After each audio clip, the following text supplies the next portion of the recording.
We're at the Springfield Writers Guild. It's a pretty full crowd today. Everybody's still filtering in. It'll probably fill up most of the tables. Tierney James is an award-winning author from Oklahoma and joins us today. She has over 25 published books to her name, and she brings a thorough knowledge of the written word. Having served as a solar system ambassador for NASA's Jet Propulsion Lab, Tierney has also traveled across the globe, from floating down the Okavango Delta in Africa to learning to wield a samurai sword. She's been able to tie her unique experiences into her Enigma action thrillers. I've read these. They are action-filled and really fun to read. She's had her 11th book in this series now, China Dolls. It's about foreign adoption and political football it can create for families. So you'll want to look up these Enigma series. Living on a Native American reservation and in a mining town fuels her imagination for characters. She is an award-winning author. She writes in a number of thriller genres: action adventure, supernatural, geopolitical, and romance, and once in a while, a Western suspense. And she is a sought-after speaker at writer conferences, writer groups, and events. So let's welcome today Tierney James.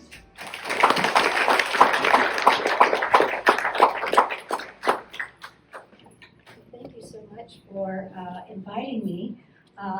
To add to a little bit of that introduction, several years ago when I moved to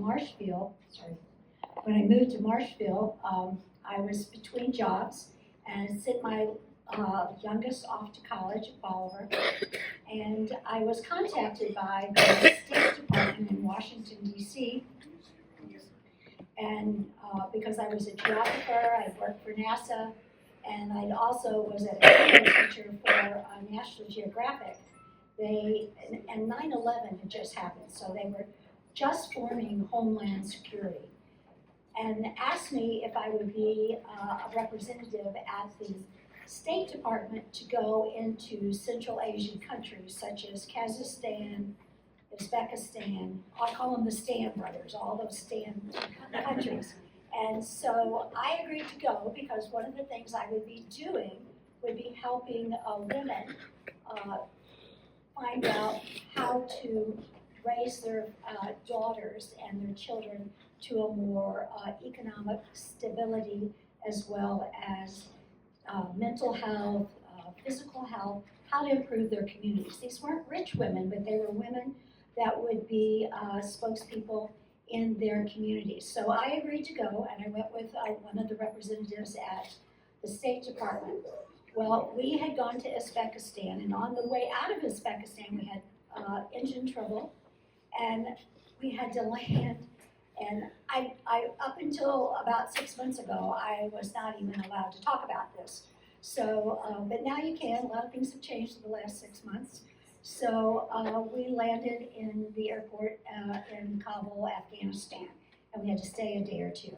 Well, just as we were getting ready to leave, we found out that there were 12 orphan girls in the north that needed to be picked up and brought in because they were slotted to come to the United States to be with families that were Afghan families and American citizens as well, to show them what it was like to be an American and to be a woman who had a choice. So they couldn't send the helicopters to get them because there was just men on there. They had to have women on there too, since they were bringing back girls. So the representative at the State Department and I flew up there on the Sikorsky Black Hawk helicopter, landed. They took the teacher that was there and 6 of the girls. That's all they could fit on there, and said, well, they would just turn around and come back and get us. Well, so we waited, and we waited, and we waited. And what happened is the helicopter that came back came under attack by the Taliban and crashed. We had no way out. And so we were very worried because we knew Taliban was in the area. And fortunately for us, in that you probably haven't heard of them, they featured them in National Geographic. tribesmen who are endangered people live in that part of Afghanistan, and the Taliban are terrified of them. And so they come riding in on their horses, and the representative of the State Department and I still had our 6 little girls left there. And they chased the Taliban off and waited for us until the Delta Force could come in on another Black Hawk helicopter, which was a few anxious days, I'll tell you. So, in case you haven't figured it out, I'm a writer, and I make a lot of things up, just like I just did. Probably, Sherry, you were probably saying, I don't know that about What the heck? So my whole purpose in figuring out how to develop an intriguing plot is the hook. You want that hook at the beginning of your story to pull your people in, because that's what keeps them turning the pages. Another one is an interesting premise, something that's never been done before. For instance, in the Enigma series that Tierney was talking about, it's a mom, just like me, bakes cookies, sings in the church choir, has 3 kids, a pretty ordinary person. And you put that person in northern Afghanistan with 6 little orphan girls where the Taliban is coming in. That is a unique premise that will keep your reader interested. Now, this is actually a true story. This is the, remember the USS Liberty. If you've ever gone down Interstate 44 on the other side of Stratford, you will see in June this great big banner on the fence that says, "Remember the USS Liberty, Crimes Against Humanity." Have you ever seen that? Anybody? I saw it for years, and I was so intrigued by it that I started looking it up. I thought, what is that all about? Well, it was really something. It turned out that National Geographic, the BBC, the History Channel, they had all made documentaries on this very one thing. Well, I was looking for a new hook, a new premise for the second book in the Enigma series. So I called a friend of mine in Stratford, and I said, "Do you know who this is?" She goes, "Oh yeah, I know that old Marine, and you better be careful." And I said, "Well, what can I do to get to talk to him?" She goes, "Tell him that you know me, and he will talk to you." So I did that, and I called him. I told him that I was looking for a story. I wanted to include something about the USS Liberty. Would he talk to me? We talked for almost 2 hours, became big buddies over that 2 hours, and he explained to me that 34 Americans were killed on that ship, and 174 were injured. It is a fascinating story, and you talk about laced with mystery and intrigue, political problems, how President Johnson had covered this all up. My dad, who knows everything about, Israel and different things that go on in the military, I asked him, I said, "Do you remember, Dad, way back in 1968 when this happened?" He goes, "No, I don't remember that, or 67. I don't remember anything about that." Turns out it really was covered up. So I decided that I was going to use part of that as a jumping off part for my next book. And so I told him, I said, "Well, you know what, you've gotten me kind of paranoid." He goes, "You think you're paranoid now? Just wait and see what happens to you in a couple of days." And you know what? He was right. But I won't tell you about that till the very end, what happened. All right, so other things that you need in your intriguing plot. And I probably left it in my book back there in my briefcase. But when I start writing my book, whatever story that I'm writing, I write these things down. The hook, the premise, relatable, motivated characters. What are those characters going to be like? Characters all have clear desires, they have tics, they have flaws, and so you want to be sure that you have some characters that other people can relate with. It matters to the readers. Conflicts and stakes. If you don't have a conflict, then you don't have a story. So you want to be sure that you put tension and make sure that that tension arises slowly or fast. Put in obstacles, put in opposing forces, also some inner turmoil. What about if your character has to go out to sea to find a particular treasure, but they can't swim, they're afraid of the water because of something happened to them when they was a child. Have some of that inner turmoil in your thing, in your story. Rising tension. Let your story progress and build up of your challenges and your mysteries. Keep the readers engaged, build momentum. And then plot twists and revelations. Unexpected developments that reframe the story to raise the stakes. Now, I read a story just in the last few weeks. I hope Sharon doesn't mind me saying this. And I loved how she would twist her, when you think something was going to happen, there was something else that would throw in a new piece of information. And so you were always wondering, oh my gosh, I thought I had that figured out, but you didn't, because it is a plot twist.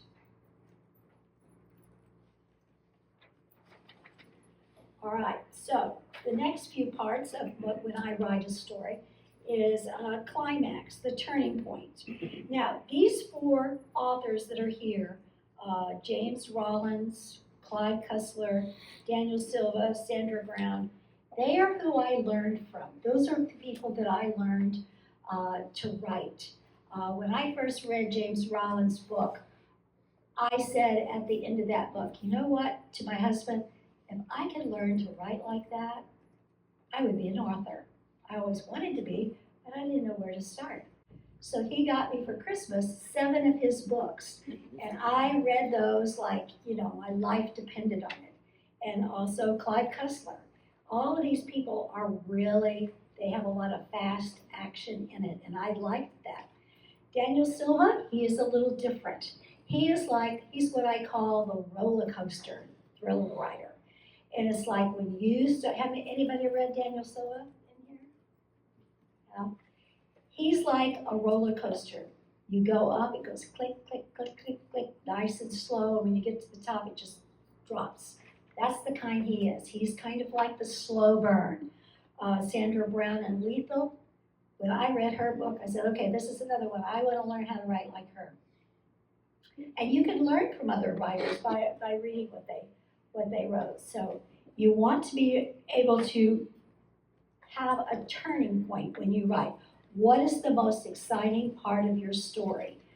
Stories that I've recently read, you can find this near the end of the book. Something is going to have to be solved. And when everybody knows what the problem is, then you have to wrap it up. Now, in thrillers, a lot of times, you don't have a happy ending, but you have some kind of resolution. If you are writing a romance, you have to have a happily ever after. Probably why I don't write romance, because I like to burn up stuff and blow up stuff. And so I will have a lot of romance in mind, but I don't always have a happily ever after. I have the problem is solved, but there's always kind of a ticking clock there. Thematic depth. Okay, when you do a thematic depth, you have underlining messages and questions in your story that you want to bring forth and maybe answer. For instance, one time I read this story and it involved isotopes. If that is not a boring topic, I don't know what is, reading about isotopes. So I had to figure out how to make that message that turned out in my research, I found out that places that make isotopes throughout the world, there's 6 or 7 places in the world that make isotopes, and we use them for all kinds of things. That unfortunately, those places are very loosely guarded. And why is that important? It's important because if those isotopes are stolen, they can be made into a nuclear bomb or a dirty bomb. So I had to make sure that that message was coming off without boring people where they fell asleep. So be sure that you have a message. Maybe your message is get your immunizations or have your dog fixed or whatever it is, you know. But you have to have some kind of a message will make your plot more intriguing. And then pacing instruction, as I told you before, the slow burn versus the fast paced. I like fast paced, but you're going to have some slow burn in there. All right, so let's talk a little bit about dialogue and how it helps in making you an intriguing plot. If you said something like, I need help, send the antivenom now. That puts forth an emergency kind of situation, doesn't it? Dialogue means a lot. So can dialogue help in your development intriguing plot? It reveals character, motivation, and conflict. One of the excuse me, things I'll always remember about when President Reagan was shot, and they wheeled him into the emergency room, and then he was going to have to go into surgery. President Reagan said to the doctor, "Are you a Republican?" And this is priceless. The surgeon said, "I am today, Mr. President." So dialogue matters. It matters in your books. It helps with your intriguing plot. Let your conversations reveal something about them. Are they snarky? Are they quiet? Do they cough when they talk? Tell something about that. Also, dialogue can build suspense and mystery. You know, I'm sure Mr. Reagan was very nervous about somebody operating on him that wasn't a Republican. But anyway, the whole operating room got a laugh out of that, and it's just something I've always remembered them telling. Okay, so you want your characters to have something that versus their environment and creates tension. Dialogue can hint at secrets, lie about an admission, drop cryptic lines that hook their readers. You need some more. I've got some more. Your throat is so dry this kind of season. Okay. All right, so also, one of the things I've had to learn to do when I'm making intriguing plots, is in thrillers, of course, there's a lot of information that you have to absorb. And you want to be sure that you can get that information out, like the isotopes, without doing an info dump. How many books have you ever read where they just say pages and pages about things, you know? Like, there are a couple of very famous authors that do info dump, and Dan Brown's one of them. And, you know, they can't walk through a door without telling you where that wood came for the door frame. You know, I don't care. You know, just tell me the story. Who's going to get killed? Who's going to get blown up? That's what I want to know. All right, so you can use dialogue to put that information in there. When I was doing the isotope thing, I had a host of characters there. And what they said, the main character, Tessa, who was a mom and wasn't familiar with everything that was going on in the world of geopolitics, she says, well, what's the big deal about the isotopes? And they said, what's the big deal? We wouldn't have crops if it wasn't for isotopes. And what about your grandma who needs that surgery? If the isotopes aren't there, her surgery is going to be delayed and she might die. And so everybody just started weighing in on why it was important. And she was saying, oh, I never knew any of that. Well, you know, neither did I until I started looking it up. So be careful with your info dump. You can do that in conversations. You don't have to tell the whole thing, how the Constitution was written, just tell a few things that they said, maybe they were talking about going out to lunch afterwards or something. That would be fun. All right, so delivers key information without an info dump. All right, so all these things drive your plot forward in your stories, and it's very important that you put those in.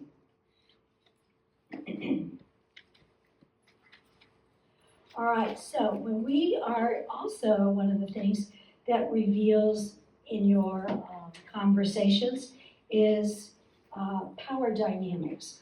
Why is this important? What world building can we do during our talk and our conversations? One of the things, so these are very famous lines from different books. Let's see if we know who they are. Frankly, my dear, I don't give a damn. Gone with the Wind, Red Butler, of course. I'm going to make him an offer he can't refuse. We all know that. Toto, I don't think we're in Kansas anymore. Right. I'll be back. May the force be with you. Do you see how important your words can be? How they can, and they're not long, but there's something that really rings true. Now, the next words I'm going to put up on there, we're all going to say, oh, yeah. I even showed my husband this one. He goes, oh, that's a good one. I'll have what she's having. Remember, your words have a lasting effect on what you write. And I love writing conversations. I don't know, do you all like writing conversations and in your books and your stories that you write? They're, to me, some of the most fun things about writing. So, no matter what genre that you do write, dialogue isn't just about characters talking to each other. It's about control, it's about tension, it's about stakes, it's about secrets. You can reveal all that by the way they talk to each other. So, how do we create those kinds of dialogue? Sorry, I need to switch this over. This is how I create some of the impact dialogue. Now, you're not going to use all of these, but you're going to use some of them. Just like, you may not just use you might just use thrillers. You might mix your thriller with a horror story. So these are some of the ways that you can use dialogue to create tension. Use dialogue to create tension very tight. Thrillers use conversations that are very tight and short. Short sentences make it exciting and moves it fast. Long sentences slow down your action. So be careful what you're saying. Tension doesn't always mean yelling. Tension sometimes can just reveal distrust or unspoken motives. Keep it tight, minimal, purposeful. Thrillers move fast, as I said. Trim off the excess fat. For instance, if you were saying, as you know, the files were stolen last night at 9:30 p.m. from the downtown vault. That's pretty long. You could shorten that, make it really tense, saying, they took them last night. Vault's empty. So you see, can you just imagine a cop standing there saying those kinds of things? They probably wouldn't give all those other details because they're busy. All right, layer in subtext. Characters in thrillers often hide their real thoughts, say one thing and mean another. For instance, your character could say, oh, I really trust you. And then they look over at a gun laying on the table. That sends a different message, doesn't it? And then you hear a click. Okay, so use questions to control power dynamics. Characters probe, mislead, and text each other through questions. In interrogation or high-stakes scenes, questions become weapons. You hear that? I don't know how many times I've heard this on crime shows. Where were you between midnight and 2 a.m.? I was sleeping. Why?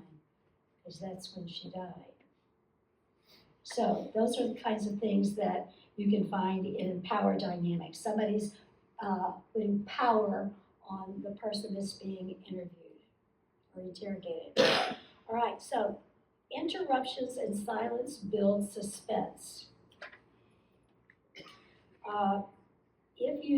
I like to do this from time to time. I like to cut people off when they're talking. As humans that actually walk around and really exist, we don't always finish our sentences, do we? No, we don't. And sometimes we cut somebody else off.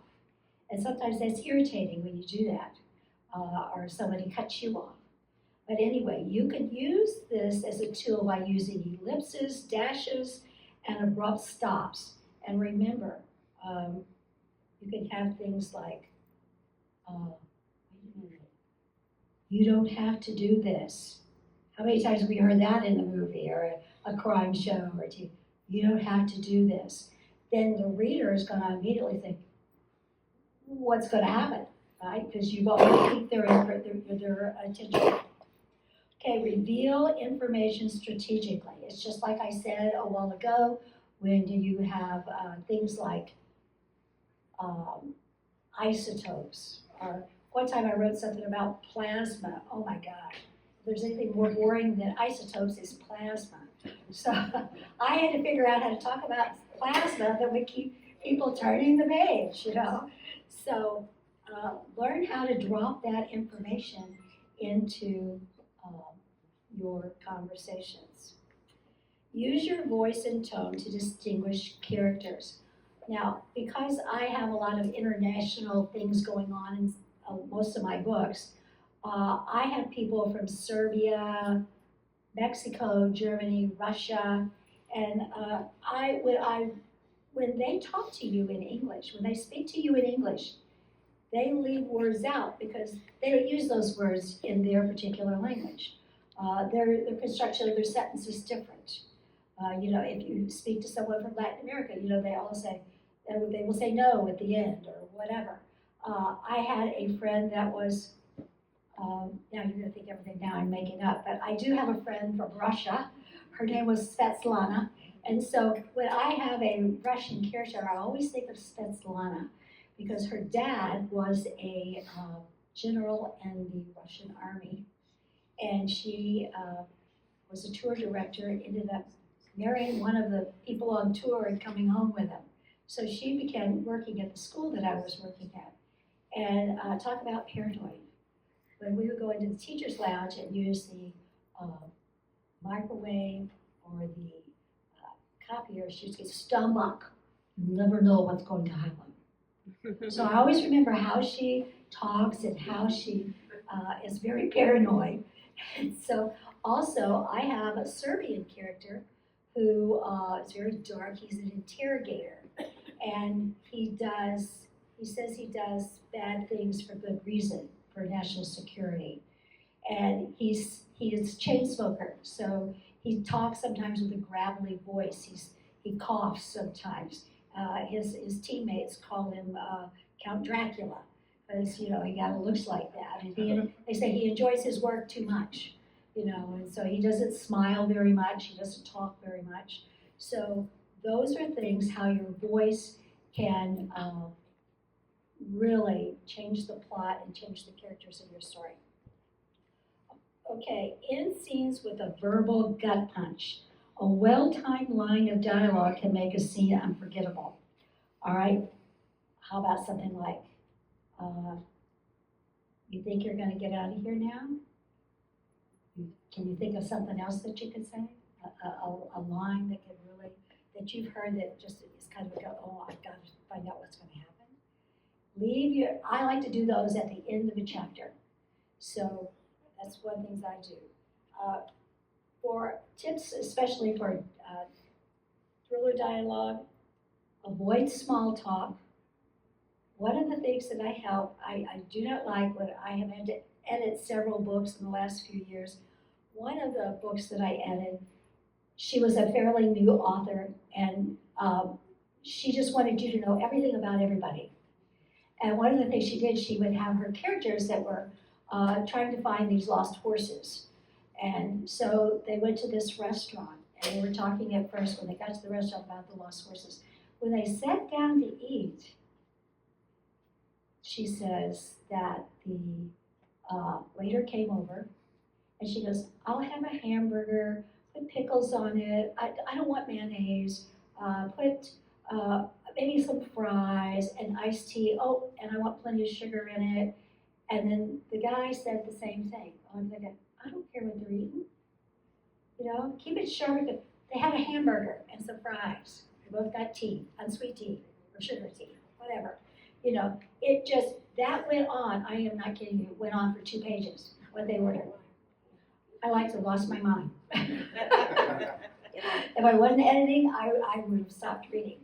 Don't do that. Small talk is not important. If they're going to be at a restaurant, just say they ordered a hamburger or a steak or whatever.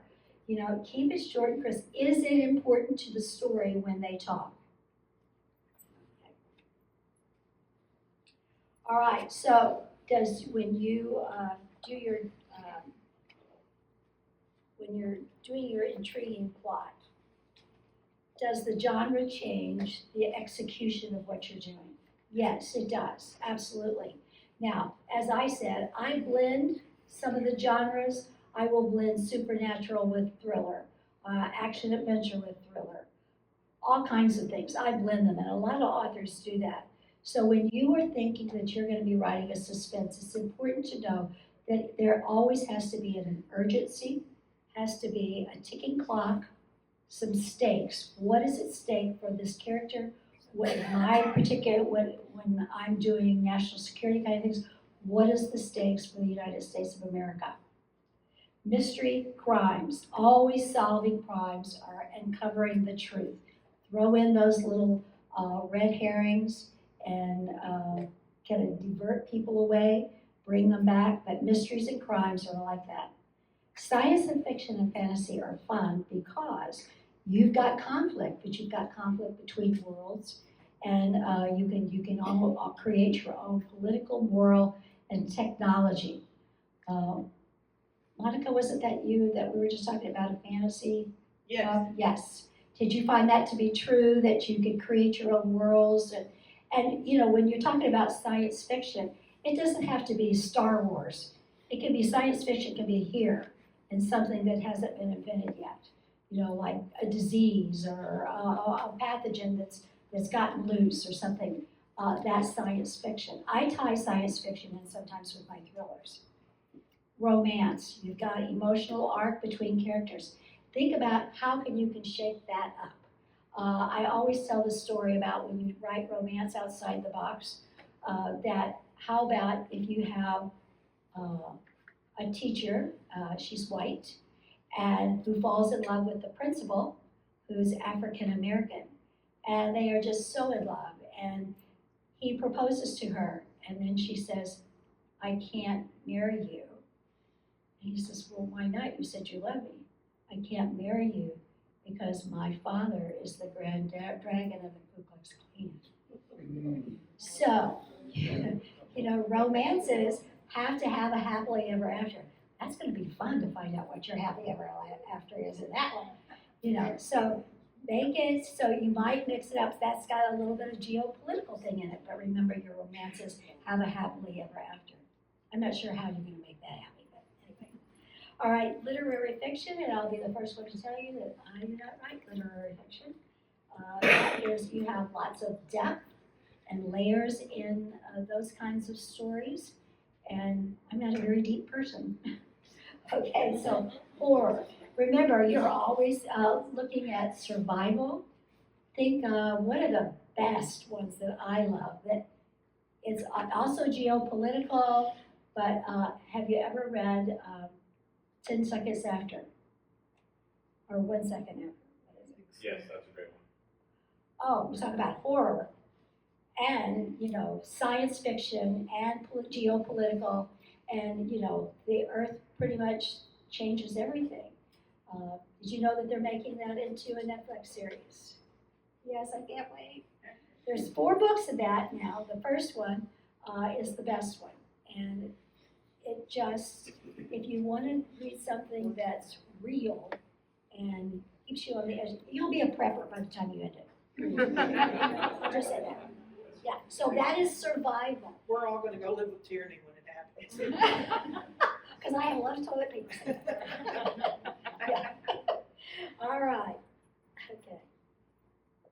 All right. So the last thing that I do in making my intriguing plots, when I was in the Okavango, a lot of in Botswana, Africa,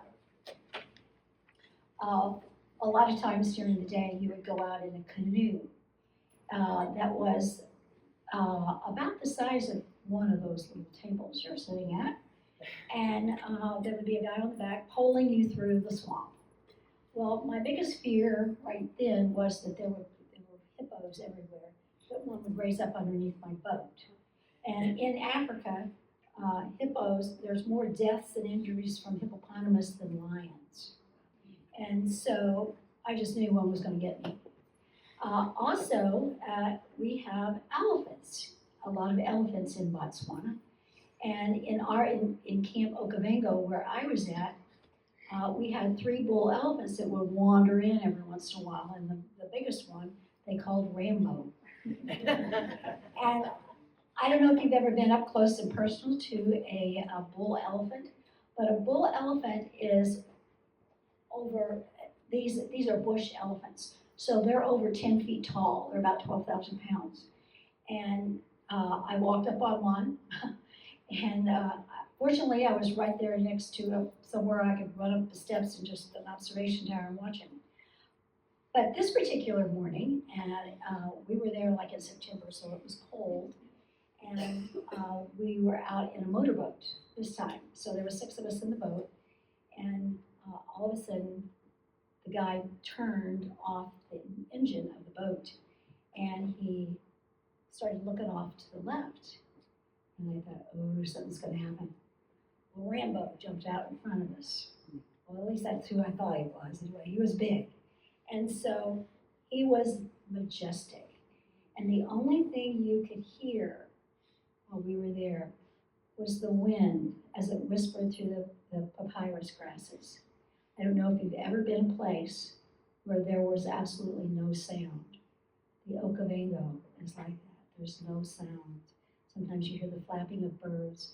You hear something jump in the water. Well, anyway, it made our boat kind of toss around. And while I was in the Okavango, this was back in the 90s, I said, I'm going to write everything down that I experienced while I'm here. Because someday I'll write a book, and I'll need that information. Well, I only wrote that book a couple of years ago, so I waited a long time, but I got to go back to that journal that I kept, and I realized that location is important to your story. Use your 5 senses when you are making your intriguing plot. Taste, sound. I tasted some yucky stuff while I was there. I tasted yucky stuff in China too. What sounds do you hear? The absence of sound speaks loudly. Touch, see, smell. Always incorporate that into your intriguing plots. All right, now you have a lot of new tools to put in your bigger boat. Who said you were going to need a bigger boat and why? Jaws, right. Well, you now have a bigger boat that you can put all this new information in to make an intriguing plot. Yeah, I told you at the beginning that my friend said, now you just wait. You're gonna be surprised if you think you're paranoid now. Well, about 4 days after that I talked to this gentleman, by the way, he spoke at Nixa this last week about his experience on the USS Liberty. He said, you just wait. So I thought, yeah, whatever. And so I was sitting out on the porch. We had a big, long porch across the front of the house. I was sitting at the end where there was a swing. And there were bushes, that were up about this high. So I could see over them, but nobody could actually, notice that you were in the swing. And all of a sudden, a car comes up at the end of my driveway and puts out a camera and starts taking pictures of my house. on my property. And I thought, what the heck? They drove on up the hill, they turned around and came back, and they did it again. And so when my husband got home, he was notorious. He was he did real estate part-time. And I said, did you put our house up for sale again? He said, no, why? And I told him what happened. He goes, I had nothing to do with that.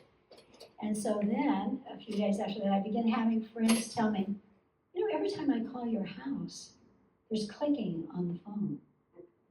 I said, oh, that's exciting.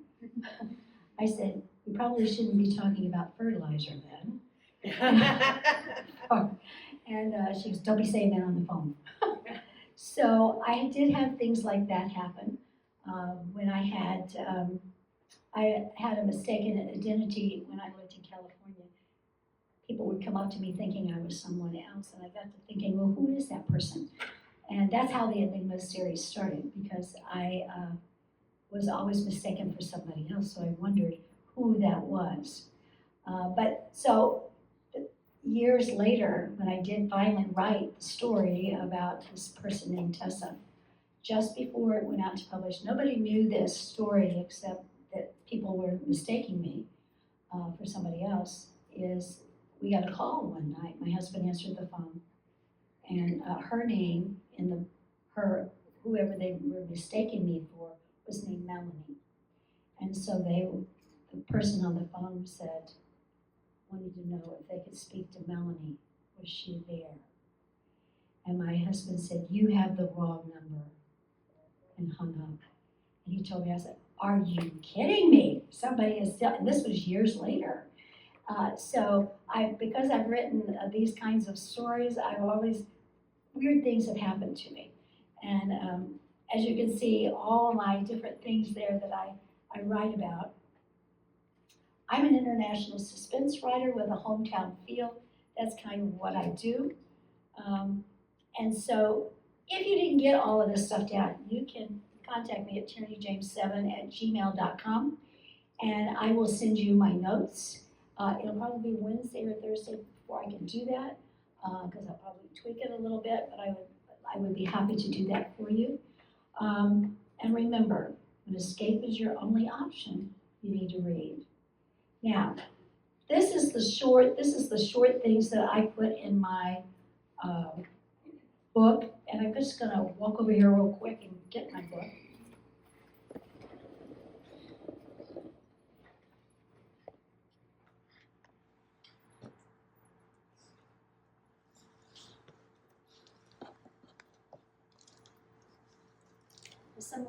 Some of you are probably pantsers. Any pantsers out here? Plotters? Okay. I'm what they call a plantser. I'm both.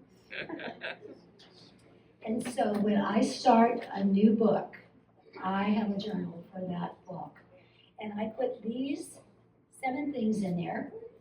And sometimes I write one sentence, sometimes I write a half a page, sometimes I just put words, but I know where I'm going. I don't know how I'm going to get there, but I know where I'm going. And so this particular one, I have 3 in here, but I don't usually do that. Usually I just do one book, and it helps me keep track, because when you write a series, you want to be sure that that scar they have on their face doesn't keep moving around. So, and oops. So I will get that to you if you want. Thank you for having me, but if you've got questions now about how I write those kinds of things, I'd be happy to talk about that.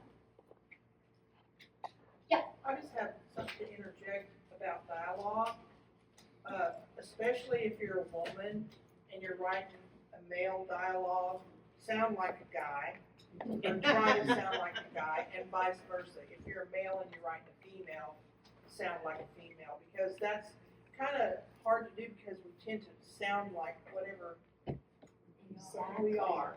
Right. And not only that, if you're writing about a cowboy or a soldier or a ballerina, they all stand differently. They all have different kinds of gestures. Be sure that you put that in there, how they do that. How did you come up, what was the inspiration, excuse me, for your author description, lipstick in danger? That always intrigued me. I've known you for several years. Lipstick in danger, yeah. Well, the reason I do that is because I started out with Tessa Scott, who was an ordinary housewife. And got a little bored with it. So this is what oh, there it goes. When she got trapped in a situation where it was very dangerous.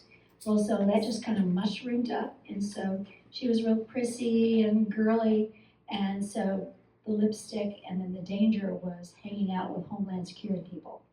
So that's sort of, and it just sort of spread through all the books that I write, whether they're part of the series or not. I always have danger, and there's always a female, protagonist in it too. Anybody else? Yes. How long does it take you to do the research for books on average and then to write? Usually not very long, because what I'll do is I will go find some research and I'll just copy it and paste it into a file. And then I'll go back and I know that I'll read through it. I know that's something that I want, so I just save it. And I just have several research files in my flash drive for that, because I'm always going back throughout the whole book and looking. And what I'll do, like with the plasma, that was so, I would go back and get some information. I would paste that at the bottom of my page, and then I would say, okay, what in that can I use to talk about? What can I scare people with? And so, I had it right there, because, it's not written online scary. So sometimes I research through the whole book, and sometimes I read books ahead of time. But I wrote The Unleashed Miracle because I saw this expose on 60 Minutes about the Iraqi churches of Ethiopia. That sounds really boring, but it wasn't. It fascinated me. And so I took about a year or two to find all kinds of things on the Iraqi churches of Ethiopia. And it was probably 3 years before I wrote that book, because I was writing other things. I didn't know if I'd ever write it. But then when I did, I had all the research ready. I didn't have to go back and look for it. And if you want to see that, you can find it on YouTube, 60 Minutes Rocking Churches. It's great. Yes? Do you still use Pinterest for your characters and your home? I do. I make a Pinterest board for every project that I do, and I try to keep them hidden until I publish it, because I'll put pictures of characters, the Rock-Hewn churches, if they're riding a camel. I had to learn how to ride a camel. I didn't write it, but I had to tell somebody how to ride it in my book. So I'll put pictures of people riding a camel. I'll watch YouTube videos. But yes, I still use Pinterest very strongly, and every book has their own board, so that I know what the characters look like, I know what they wear, I know what it feels like, even though, I felt real guilty that I wasn't in Russia doing the things I said I was doing. But then I read an article by James Rollins, who was my hero, and he said, I can't go to all the places that I write about, and so I have to do research. So the Pinterest boards helps with that. More? Yes, You might have put up that shortcut outline again. of course. What's that? And this really does help me when I write. And if I get stuck, after 33 and 34, I'll just put things that are connected. And I will, some of those I use, some of them I don't. It helps me find clarity, and if I get stuck and can't write anymore, I go back to those webs and think, well, what did I think I could do? You have those books for sale here today? I'm sorry, You have the books for sale? I did not bring any, no. Sharon said I didn't have to. I didn't either. Shirley said they don't usually. Oh, okay. But I was doing inventory this week, and I have a lot of books at home. I think I told you last night. So you can either order it from me, or you can go on Amazon or Barnes and Noble, any place. I noticed last night that Barnes and Noble or Amazon has a bunch of my paperbacks on sale. I'm not exclusive with them. I'm with Ingram Spark, so they take care of everything. So I have no control of when Amazon makes deals. When I was with Amazon exclusively, they never did that. So now that I'm not, I don't know if they're punishing me or what, but they have a lot of them on sale right now. So, yeah. Any more questions? Yes. What's your process for plotting out a series? Plotting out what? A series. Well, when I wrote The Unlikely Hero, that was going to be the only book I read. And then, but now what I do, that I'm working on number 12, I plant characters along the way that I might use, like in the second book, Winds of Deception, I had an FBI agent. He had maybe like a paragraph. You know, I had to have him, he got in trouble because he didn't do something and the president got hurt. And so my Enigma team covered for him, got him out of trouble. And what their words was, now we own you. So from time to time, that FBI agent, I need an FBI agent. I go back and get him, was he used to owe us. You know, and now he's become such a fixture in the series that I feel bad if I don't include him. You know? So he still hates them, but you know, he does it anyway. But yeah, so I will plant characters along the way. Like in the first book, I had an Irish assassin, a female Irish assassin. You know, she wasn't gonna last. Well, now, you know, she shows up. I have several people that really like her and go, oh, she is just so funny. I said, you know, she's a killer, right? They go, yeah, but you know, she kills bad people. So, yeah, so I will plant people, and I, like, when, after I wrote the first book, and I thought, oh, I think I want to be a writer. Then Rooftop Angels, the one I introduced, you know, that I crashed in Afghanistan. I had read that article in National Geographic. And so I thought, I want to use those people somehow. And so I planted characters there that I was never going to use again. But I thought, what if I do? And I have used some of those characters again. So I plant things along the way. I plant how they change. My characters change throughout the series. You know, they get older, they get more mellow, you know, they don't shoot up the place like they used to. And I think you can do that with any series that you have. I have a friend that does a series of hometown couples that are, and so she kind of introduces the couples in each book so that when she gets to that couple, everybody kind of already knows them. So are you writing a series? Yeah. What is the genre? Fantasy. Fantasy. I think those are good books to write series with. So, have you published it yet? Bet you're going to, right? All right. Somebody else? Yes.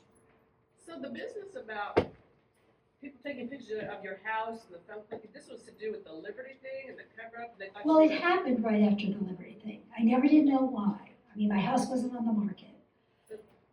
Somebody Just- thought you were to do with the I don't know. That's I amazing. mentioned it to my friend that was on the USS Liberty, and he says, "Oh, my phone pops all the time." That's amazing to me. Yeah.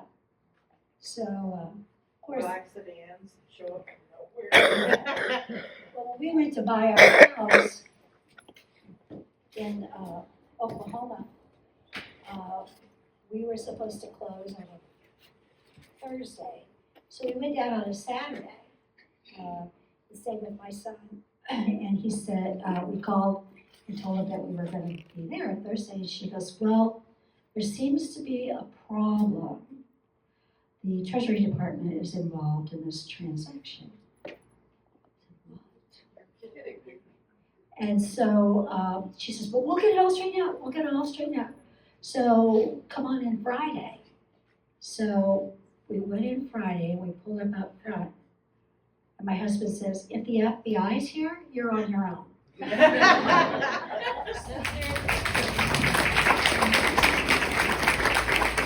Thank you so much. That's such a great information. Watching, and I would really appreciate it if you would like and subscribe. It would help us out a lot, and hit the thumbs up button. Also, if you have any questions or comments, please drop them below. I'd appreciate that also.